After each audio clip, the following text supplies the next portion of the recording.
Ethan sat alone in the living room, the soft hum of the refrigerator and the distant ticking of the clock filling the otherwise silent space. On the coffee table lay his laptop, its screen glowing ominously with the evidence that had shattered his world. Lauren's texts to Derek, their laughing selfies in places Ethan had never visited, receipts for dinners he hadn't attended, each one a dagger to his chest. He leaned back in his chair, his dark brown eyes fixed on the incriminating images as if sheer willpower could make them disappear. The ache in his chest was no longer just emotional. It was physical, like a weight pressing down on him. He could still hear Lauren's voice in his head, light and carefree, saying she had a late work meeting that night. The memory churned his stomach. With trembling hands, Ethan opened a folder labeled Proof. He had spent weeks gathering everything, a task that had left him feeling hollow and disconnected, like a stranger in his own life. There was no doubt anymore, no chance that it was a misunderstanding. It was real. She was unfaithful. Ethan's jaw tightened as he closed the laptop with a firm snap. This was his home, their home. Every piece of furniture, every photograph on the wall, even the throw pillows on the couch had been chosen together. It was supposed to be a testament to their life as a team, a couple. Now, it felt tainted, a stage where lies had been performed. He stood and began pacing the room, his tall, athletic frame a stark contrast to the vulnerability of his expression. Memories of their happier times together flashed through his mind. Sunday morning sipping coffee, their anniversary trip to Paris, her laughter filling the air as they danced clumsily in the kitchen. How had they gone from that? The sound of a car door shutting outside jolted him. He froze, his heart pounding in his chest. Moments later, the door opened and Lauren walked in. She was radiant as always, her polished exterior betraying none of the cracks Ethan had uncovered. She smiled at him, her blonde hair catching the light as she set her purse on the counter. "Hey, babe," she said, her voice lilting as if nothing was wrong. Ethan stared at her, his lips pressed into a thin line. His silence must have startled her because she paused mid-step, her blue eyes narrowing with concern. "What's wrong?" she asked, her tone suddenly cautious. Ethan gestured toward the coffee table, his hands steady despite the turmoil roiling inside him. "Sit down," he said evenly. Lauren's gaze flicked to the table, to the laptop, and then back to him. Her smile faltered, replaced by an almost imperceptible flicker of panic. She didn't move. "I said sit down," Ethan repeated, his voice sharper this time. As Lauren hesitated, Ethan felt something shift inside him. This wasn't a plea for explanation or reconciliation. This was the beginning of his stand. Lauren sat down slowly, her movements cautious and deliberate, as if she sensed the storm gathering in Ethan's calm demeanor. Her polished appearance, a navy blazer paired with an ivory blouse and a string of pearls, suddenly seemed incongruous, as though it were armor for a battle she had not prepared to fight. She placed her hands in her lap, fingers intertwining, her knuckles white against the soft glow of the table lamp. Ethan leaned forward, placing the laptop in front of her and flipping the screen open. The glow illuminated her face, highlighting every micro-expression as her eyes darted across the screen. Panic flashed momentarily before she smoothed her features into a mask of faux confusion. "What is this?" Lauren asked, her voice a careful mix of innocence and concern. "Why are you showing me this?" "You tell me," Ethan replied, his voice measured but firm. His eyes bore into hers, unflinching, refusing to give her an escape route. "You've been lying to me for months. The texts, the dinners, the trips, and him!" His tone hardened as he spat the last word. Lauren's lips parted as though she were about to respond, but no sound came out. For a fleeting moment, Ethan thought he saw regret in her eyes, but then her expression shifted to defiance. "Hick, when you say—" "Ethan, it's not what you think," she began, her voice trembling slightly. "Derek, Don't you dare," Ethan interrupted, his voice rising just enough to silence her. He stood and paced the room, his movements sharp, like a caged animal. "Don't you dare insult my intelligence by pretending this is nothing. I've got months of proof, Lauren. Texts, receipts, photos of you together. It's all right here." He jabbed a finger toward the laptop. Lauren's facade began to crack. She pressed her hands to her temples, her breathing quickening. "I made a mistake," she said, her voice trembling now. "A horrible, stupid mistake, but it didn't mean anything. I never meant to hurt you." Ethan stopped pacing and turned to face her, his expression a mixture of anger and disbelief. It didn't mean anything, he echoed, his voice laden with incredulity. You threw away our marriage, our trust, for something that didn't mean anything? Lauren's hands dropped to her sides as she stood, her posture shifting into a stance Ethan knew all too well, defensiveness wrapped in desperation. I was lonely, Ethan, she burst out. You've been so focused on work, so distant. I felt like I didn't exist anymore. Ethan laughed bitterly, the sound sharp and humorless. So this is my fault now? He asked, his voice dripping with sarcasm. I was working to provide for us, for this life, and you repay me by running to him? Tears welled in Lauren's eyes, but Ethan felt no sympathy. He had given her everything, his time, his love, his loyalty, and now it felt as though she had trampled it underfoot. She reached out a hand toward him, but he stepped back. Don't, he said, his voice low but firm. Don't you dare try to turn this into some kind of sob story about your needs. If something was wrong, you should have come to me, not him. Lauren's tears spilled over now, and she covered her face with her hands. Ethan, I'm sorry, she whispered through her sobs. I love you. Please just give me a chance to fix this. But Ethan was unmoved. He stood tall, his arms crossed over his chest, his face a mask of calm determination. You don't get to cry your way out of this, Lauren, he said. Not this time. I've spent weeks, months, trying to figure out what I did wrong, how I could have missed the signs. But you know what? This isn't about me. This is about you and the choices you made. Lauren's sobs quieted as she stared at him, her expression a mixture of heartbreak and fear. For the first time, she seemed to realize that her usual tactics, tears, apologies, promises, were not going to work this time. Ethan walked to the desk and opened a drawer, pulling out a manila envelope. He placed it on the table in front of Lauren with a deliberate thud. I've already spoken to a lawyer, he said, his voice steady. These are divorce papers. I suggest you read them carefully. Lauren's breath hitched, her eyes wide as she stared at the envelope. Ethan, no, she pleaded, her voice barely above a whisper. Please, don't do this. We can work through this. I'll do whatever it takes. Ethan's jaw tightened as he looked down at her. The only thing you need to do is sign them, he said. This is over. He turned and walked toward the door, leaving Lauren alone with the evidence of her betrayal and the finality of his decision. The sound of the door closing behind him echoed through the silent house, a harbinger of the life that lay ahead for both of them. The house was silent, save for the faint hum of the refrigerator and the muffled tick of the clock in the kitchen. Lauren remained seated on the couch, staring at the manila envelope in front of her.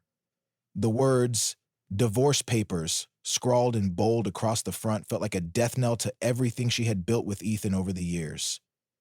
For a moment, she didn't move, her mind racing through memories, excuses, and fears. The echo of the door closing behind Ethan was a sound she couldn't shake. It wasn't just the physical act of him leaving, it was the symbolism of it. He was walking away from her, from them, from everything they had shared. The realization cut through her like a blade. Lauren's hands trembled as she reached for the envelope, her fingers brushing against the paper. She couldn't bring herself to open it yet. Instead, she sat back, her gaze unfocused, her thoughts swirling in a chaotic storm. Her mind wandered back to the beginning of their relationship. She could still picture Ethan in their early days, confident but kind, his dark brown eyes full of warmth. She had fallen in love with his loyalty, his steadiness. He was the kind of man who made promises and kept them, who never wavered even when things got tough. And yet she had betrayed him. Lauren shook her head, trying to push the guilt aside. She needed to focus, to find a way to salvage what was left. Maybe if she could convince Ethan to talk, to truly listen, he would understand. She could fix this. Couldn't she? But deep down, a nagging voice reminded her of Ethan's face as he had handed her the envelope. The determination in his eyes, the cold finality in his tone. It wasn't like him to make a decision without thinking it through. If he had gone as far as consulting a lawyer, then this wasn't a knee-jerk reaction. This was his choice. Still, Lauren wasn't ready to give up. She stood abruptly, the movement jarring in the quiet room, and began pacing the living room. Her polished heels clicked against the hardwood floor, a sharp reminder of the image she had carefully curated, the successful, composed wife who had it all together. But now, that image felt like a lie, a hollow mask she no longer wanted to wear. She grabbed her phone from the counter, her fingers hovering over Ethan's contact. She wanted to call him, to beg him to come back and talk to her. But she stopped herself. Calling him now, when emotions were running high, would only make things worse. He needed time to cool off. She needed time to figure out what to say. Lauren set the phone down and turned to the fireplace, where a series of framed photos lined the mantel. She picked one up, a picture of her and Ethan from their trip to Paris. They were smiling, carefree, the Eiffel Tower looming behind them. She traced her finger over Ethan's face in the photo, a lump forming in her throat. "Where did we go wrong?" she whispered to herself. Her reflection in the glass of the photo caught her eye, and for the first time in a long while she allowed herself to look deeply at it. The woman staring back at her wasn't the same woman from that photo. She had made choices, selfish, thoughtless choices, and now she was reaping the consequences. Lauren's thoughts shifted to Derek. She felt a pang of bitterness as she thought of him, the man who had seemed so charming, so exciting. What had he really offered her? A thrill? An escape from the mundane? Now, the excitement felt shallow, meaningless in the face of what she was losing. Derek wasn't here to pick up the pieces of her shattered life. He wasn't the one who had built a home with her, who had stood by her through thick and thin. That man was Ethan. With a heavy sigh, Lauren returned to the couch and opened the envelope. The divorce papers were neatly arranged, every detail meticulously outlined. As she read through them, the finality of it all sank in. Ethan had thought of everything: division of assets, custody of their shared belongings, even a plan for how they would inform their families. The thought of signing her name on the dotted line made her stomach churn. She didn't want this. She didn't want to lose him, but what could she do? She had betrayed his trust in the worst possible way. Was there even a way back from this? Lauren's mind raced as she considered her options. She could fight the divorce, drag it out in court, but what would that achieve? It would only deepen the divide between them. No. If she wanted any chance of salvaging the relationship, she needed to face this with honesty and humility. She needed to talk to Ethan, not to beg or manipulate, but to take responsibility for her actions. She needed to tell him the truth about why she had done what she did, even if it hurt, even if it meant risking everything. With the newfound resolve, Lauren picked up her phone again. This time, she didn't hesitate. She dialed Ethan's number and pressed the phone to her ear, her heart pounding as it rang. "Hello?" Ethan's voice was calm, distant, but hearing it gave Lauren a glimmer of hope. "It's me," she said, her voice shaking. "Please, Ethan, can we talk? Just one more time." There was a long pause on the other end of the line. When Ethan finally spoke, his tone was guarded. "I don't think there's anything left to say." "Please," Lauren pleaded, tears streaming down her face. "I need you to hear me out. Not for forgiveness, but for closure. For both of us." Ethan sighed. "Fine. One last conversation. Tomorrow." Lauren's heart sank as he hung up without another word, but she knew this was her chance. Tomorrow, she would lay everything bare. Whether it was enough to save their marriage or simply to let him go, she would face the consequences of her choices. The next evening, Ethan sat in the same living room where the cracks in his marriage had fully surfaced just a day earlier. The air felt heavier now, as if the weight of unresolved emotions had settled into the walls and furniture. Outside, the sun was setting, casting a soft orange glow through the windows, but the warmth of the light did little to ease the chill that had crept into Ethan's heart. Lauren arrived promptly at the agreed time, a rare occurrence for her, given her tendency to run late. Ethan noticed the tension in her shoulders as she stepped into the room. She was dressed simply in jeans and a sweater, her usual polished facade replaced with a subdued, vulnerable appearance.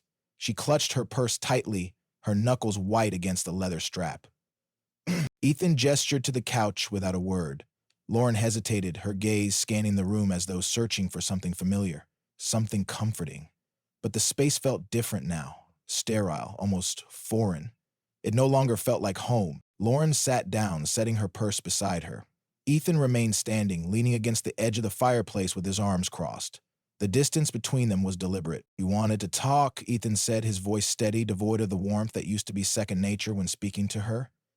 "So, talk." Lauren swallowed hard, her throat dry. She opened her mouth to speak, but the words felt heavy, reluctant to surface. She had rehearsed this moment all night, but now, faced with Ethan's cold gaze, her carefully planned speech felt inadequate. I don't know where to begin," she admitted, her voice barely above a whisper. "Start with the truth," Ethan replied. "Not excuses, not deflections, just the truth." Lauren nodded, blinking back tears. "The truth is, I made a terrible mistake," she said, her voice trembling. I was selfish, reckless. I let my insecurities, my boredom cloud my judgment, and I betrayed you. There's no excuse for what I did. Ethan's expression remained unreadable, but his silence pressed her to continue. I felt invisible, Lauren confessed. You were always working, always so focused on providing for us, and I felt like I didn't matter anymore, like I was just there. And Derek, he paid attention to me in a way that I hadn't felt in years. It wasn't love, it wasn't even about him, it was about feeling seen. Ethan's jaw tightened, and for a moment he said nothing. When he finally spoke, his tone was measured but sharp. Do you have any idea how hard I worked to build this life for us? How much I sacrificed to make sure we were secure, comfortable, and you repay me by tearing it all down because you felt invisible? You could have talked to me, Lauren. You could have told me how you felt, but instead you chose him. Lauren's tears spilled over, but she didn't look away. You're right, she said, her voice breaking. I should have come to you. I should have trusted you to understand, but I didn't. And I hate myself for it. Ethan's eyes softened slightly, but his stance remained firm. Hating yourself doesn't fix this, he said. It doesn't erase what you've done, and it doesn't change the fact that I can't trust you anymore. The words hung in the air, heavy and unyielding. Lauren wiped her tears with trembling hands. I'm not asking for forgiveness, she said. I know I don't deserve it, but I'm asking for one last chance to show you that I can do better, that I can be the wife you deserve. Ethan shook his head slowly. Lauren, this isn't about what I deserve, he said. It's about what I need, and what I need is peace, stability, trust. I can't build a future with someone who broke me this way. Lauren's sobs grew louder, but Ethan didn't move to comfort her. He knew that if he gave it in now, if he allowed himself to soften, he would only be prolonging the inevitable. I've already filed the papers, Ethan said after a long pause. I'm moving forward. You should too. Lauren's head snapped up, her tear-streaked face a portrait of desperation. You're really doing this, she said, her voice hollow. You're walking away. I'm not walking away, Ethan replied. You pushed me away. This is the consequence of your choices. Lauren sat silently, her body trembling as the weight of his words settled over her. She had come here hoping to salvage something, anything, but it was clear now that Ethan's mind was made up. As the minutes stretched into an unbearable silence, Ethan straightened and walked toward the door. He opened it and turned to face her one last time. Take care of yourself, Lauren, he said. I hope you find whatever it is you're looking for. With that, he stepped aside, leaving the door open for her to leave. Lauren hesitated, her eyes searching his for any hint of hesitation, any sign that he might still love her enough to stay. But all she found was resolve. Slowly, she stood and walked to the door, her steps heavy. As she crossed the threshold, she turned to look at him one last time. I'm sorry, she whispered. Ethan nodded but said nothing. He closed the door behind her, the sound final and irrevocable. For the first time in months, he felt a strange sense of clarity. It wasn't relief, not yet, but it was a step in the right direction. He was ready to move forward. Alone, but whole. Ethan stood at the window watching Lauren's car disappear down the street. The taillights faded into the distance until they were no longer visible. A quiet stillness settled over the house. For the first time in what felt like an eternity, Ethan allowed himself to take a deep breath. The weight he had been carrying, the months of suspicion, heartbreak, and confrontation, began. He turned away from the window and surveyed the living room. The space felt eerily empty, not just physically but emotionally. This was a place once filled with shared laughter, quiet nights, and plans for the future. Now, it felt like a blank slate. A canvas waiting for something new. Ethan walked to the coffee table, where the divorce papers had been, now signed and ready for the next step. He picked them up and placed them in his briefcase. It was a small action, but it carried the gravity of a major life shift. He wasn't just closing a chapter, he was starting a new book altogether. He sat down on the couch, the leather creaking under his weight, and leaned back.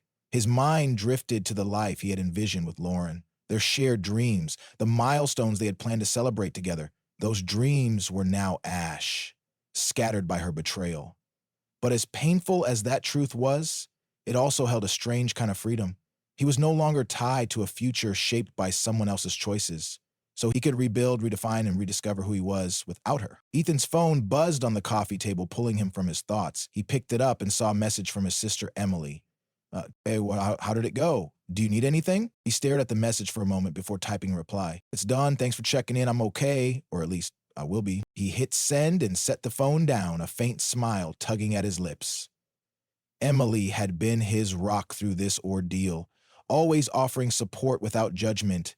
She reminded him that not all relationships were built on lies and betrayal. Some were unwavering, solid as bedrock. The next morning, Ethan woke early. He dressed in workout gear and stepped out into the crisp morning air. Running had always been his escape, a way to clear his mind and reconnect with himself. As his feet pounded the pavement, the rhythmic sound echoed his thoughts. He wasn't running from anything anymore. By the time he returned home, sweat pouring down his face, Ethan felt a clarity he hadn't experienced in months. He showered and brewed a fresh pot of coffee, savoring the quiet moment. The house still felt empty, but it no longer felt suffocating. It felt like possibility. Ethan spent the day sorting through things, not just the physical remnants of his life with Lauren, but the emotional baggage as well. He boxed up old photos, clothes, and trinkets that held no value anymore. Each item he removed was like shedding a layer of the past, making room for something new. In the evening, Ethan sat at his desk and opened his laptop. He started a new document and typed a single sentence. What comes next is mine to define. He stared at the words, feeling their weight. For years, his life had revolved around his marriage, his career, and the expectations placed on him by others. Now, he had a blank slate. He could travel, pursue hobbies he'd long abandoned, or simply take time to figure out what he truly wanted. A notification popped up on the screen. An email from his lawyer confirming the next steps in the divorce process. Ethan read it and closed the email, no longer feeling the pang of regret that had accompanied such messages before. Instead, there was a quiet acceptance, a readiness to move forward. As night fell, Ethan poured himself a glass of whiskey and stepped out onto the back porch. The stars were bright, their light cutting through the darkness. He leaned against the railing, sipping the whiskey slowly, and let the cool air wash over him. For the first time in months, he felt at peace. He wasn't naive enough to believe that everything would be easy from here. There would be moments of loneliness, of doubt, and perhaps even lingering anger, but Ethan knew he had the strength to face them. He had survived the worst betrayal of his life, and he had come out the other side stronger, more resilient. The thought brought a small smile to his face. Tomorrow, he would take another step forward, and the day after that, another. His life wasn't over. It was just beginning. For the first time in a long time, Ethan felt excited about what the future might hold. He raised his glass to the night sky, a quiet toast to himself and the road ahead. Here's to moving on, he said softly, the words carried away by the gentle breeze.